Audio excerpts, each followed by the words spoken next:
Your morning walk might be the very thing that is shortening your life right now. Think about that for a second. We have been told for decades that 10,000 steps is the magic number for health, longevity, and vitality after 50. But what if I told you that for many of us, that number is a complete lie? It is actually a marketing gimmick from the 1960s that was never based on real science. If you are pushing yourself to hit that goal while ignoring the subtle signals your body is sending, you aren't building muscle, you are grinding down your bone tissue. I have seen patients come in with hip pain they thought was just age, only to realize they had been walking themselves into a surgery suite. There is one specific mistake, a silent killer of your joints, that almost everyone makes before they even leave their own driveway. Elder wisdom is not just a name, it is a philosophy. When we cross that 50-year milestone, the rules of the game change entirely. Your cartilage is not as thick as it used to be.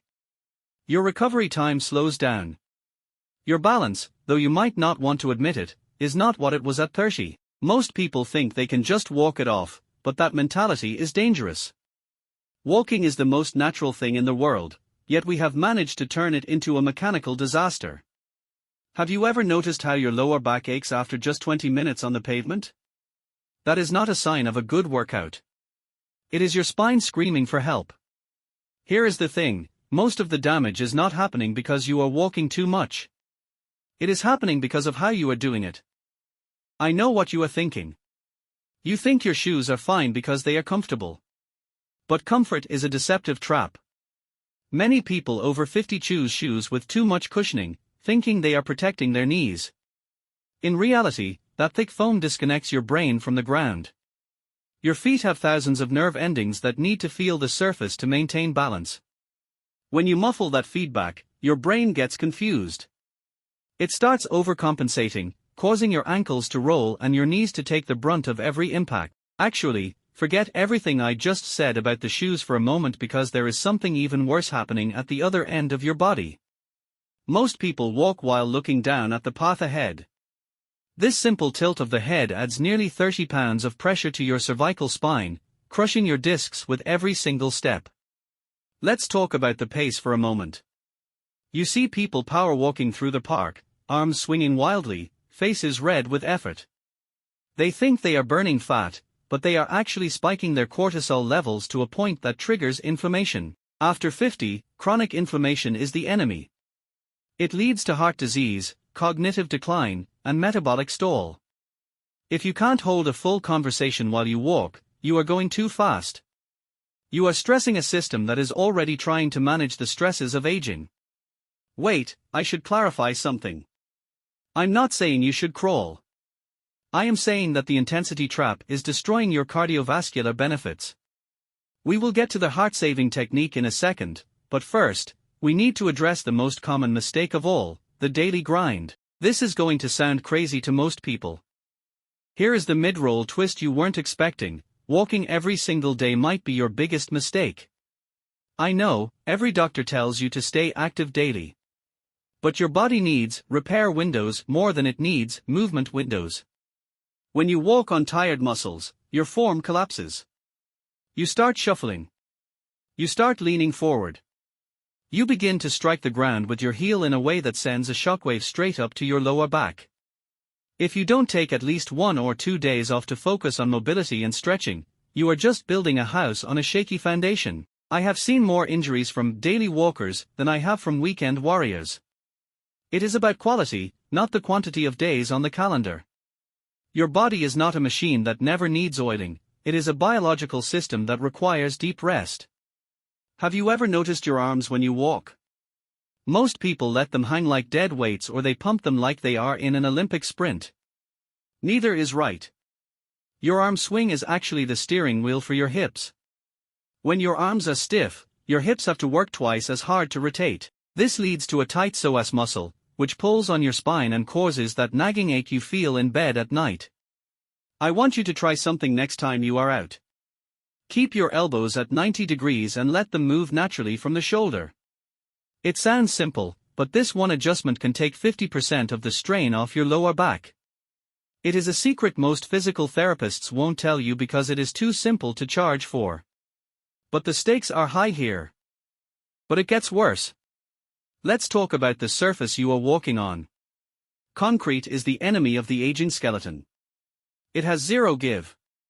Every time your foot hits that sidewalk, the force is reflected directly back into your shins and knees. It is like hitting a brick wall with a hammer over and over again.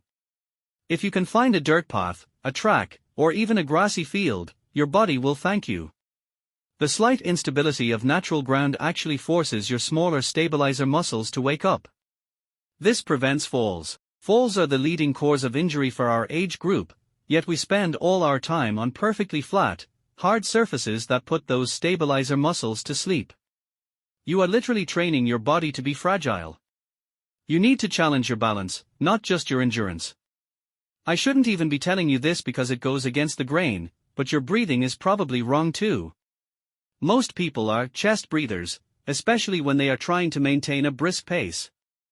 This keeps your body in a fight or flight state. If you aren't breathing through your nose and deep into your belly, you aren't getting the oxygen your muscles need to recover in real time. This is why you feel exhausted after a walk instead of energized. You should feel like you could go for another mile when you finish, not like you need a nap. If you feel wiped out, you have failed the walk. You have essentially stolen energy from your tomorrow to pay for your today. That is a debt that eventually comes due in the form of a weakened immune system. Here's the thing about their open loop I mentioned earlier. The one mistake that is actually killing your health is their shuffling gait. As we age, we unconsciously start lifting our feet less. We do it to feel safer, but it actually makes us more likely to trip. More importantly, it stops the calf muscles from acting as a second heart. Your calves are responsible for pumping blood back up from your legs to your chest. When you shuffle, that pump doesn't work. This leads to poor circulation, varicose veins, and even blood clots. You must consciously lift your knees and roll through the entire foot, from heel to toe. This simple mechanical change is the difference between aging gracefully and becoming sedentary. It is a secret of the centenarians that nobody seems to talk about anymore. I know what you're thinking. You're thinking this is a lot to remember for a simple walk. But it isn't about memorizing a manual, it's about listening to the wisdom of your own body. You and I both know that you want to be active for the next 30 or 40 years. You want to play with your grandkids, travel the world, and stay independent. That doesn't happen by accident. It happens by being intentional with the movements you do every single day. If you've learned something today that made you rethink your routine, then you've already taken the biggest step toward a healthier future. Only subscribe to Elder Wisdom if you feel like you've discovered a secret today that the mainstream world isn't telling you. We are in this together, and your health is the only wealth that truly matters. Actually, let me leave you with one final thought. Tomorrow morning, when you lace up those shoes, don't look at your watch. Don't check your step counter. Just step outside, look at the horizon, and feel the way your weight shifts from one foot to the other. Notice the wind, hear the birds, and breathe deeply through your nose. If you can do that, you aren't just walking, you are healing. You are reclaiming the vitality that is rightfully yours. Most people will keep clicking on the next video, looking for a magic pill or a quick fix. But you know better. You know that the real wisdom is found in the small, correct choices we make when nobody is watching. Keep moving, but move with purpose. Your body is listening to every single step you take. Make them count.